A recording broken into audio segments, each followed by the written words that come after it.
What's up, everybody? Welcome back to another episode of everybody's favorite Red Mage, number 20. I'm Nofing Wei, aka Spencer, and this is a 5-minute breakdown of a Red Magic the Gathering card, its properties, missed opportunities, and honestly, what I just think. Here we go. You can find me on twitch.com/NovingWay for a $0 free-to-play experience on MTG Arena. I'll show you how to do it. Okay, let's get started. Today's card is from the set. What is it? Crimson Vow? Same one, Crimson Vow. We have Vampire's Vengeance. Right? 3 mana, a red and 2 colorless, for an instant, uncommon. Vampire's Vengeance deals 2 damage to each non-vampire creature. Create a blood token. The blood token is an artifact that you get to, for 1, tap, discard a card, sacrifice the artifact, draw a card. Okay, this card is cool. It's a cool card. It's a cool card because it gives you something. Okay, cards that give you things should always be put into consideration as good. Cards that don't give you anything, they have to maximize its value some other way, right? And in red, it's very rare when you play a spell and you get something that's not harmful or worse off or does something to you like later on that's bad, right? Here you have some good stuff. You have something that's okay, something that can draw you a card, or more like a filter, right? Kind of just, you filter a card, and that's okay. I'm okay with this card by itself without the ability like doing 2 damage. Like, you 3 mana for this artifact, cool. This card is navigated for vampire decks, meaning this is really cool in your in like a deck that you have your own vampires and you're just sweeping. It's kind of weird that it's 2 damage for 3 mana. A lot of these tremor effects, I like using tremor as an example, doing 1 damage to everything. This pyroclasm, that's what it is. Pyroclasm effects have been very popular for the longest time in Magic. At least this time you get something out of it.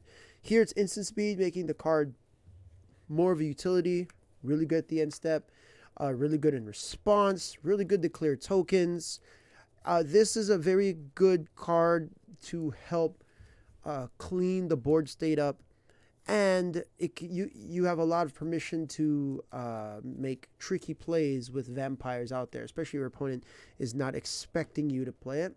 This is really good in a lot of other formats where vampires aren't very, very popular, especially if it's a not black or red deck. So if you're playing against a deck that doesn't have any red or black creatures, you don't have to expect any vampire critters. What's really interesting is still my perception of vampires that's come out a little bit later in Magic the Gathering's history, where they stopped flying and they stopped having the vampire ability, blah, blah, blah, blah, blah. I'm not going to get over it, but, having 2 damage to all vampires is kind of awkward, especially if vampires are supposed to fly. But other than that, the blood token makes a lot of sense. I'm okay with this card. So far, so good. This is really good in a format where you get to just kind of clean up the other little white creature dorks, green creature dorks, the wolves, the werewolves or the humans that turn into werewolves. This is a really good cleanup card, and it's a really nice board card to take out. I would like to have 4 in the board to sweep against my opposing red decks when they're trying to burst you really quickly with Kessigs and anything else that can navigate through that. So whatever your burn spells don't reach, Vampire's Vengeance cleans up. Actually, I don't think 4 would be good. I think 3 would be okay. You don't want to have it all match, but it all depends. I don't know what the meta looks like very well with creature decks. That's why this card doesn't seem totally phenomenal or over the top. But so far, this card is good in all formats. I'm not angry at it. Good job, guys. All right, so I give this card a rank of a B+. B+. Right? Thank you for your time. How about you tell me what you think?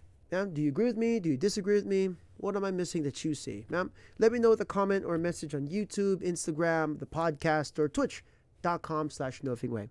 Lastly, what card do you think I should review next? You decide. Peace.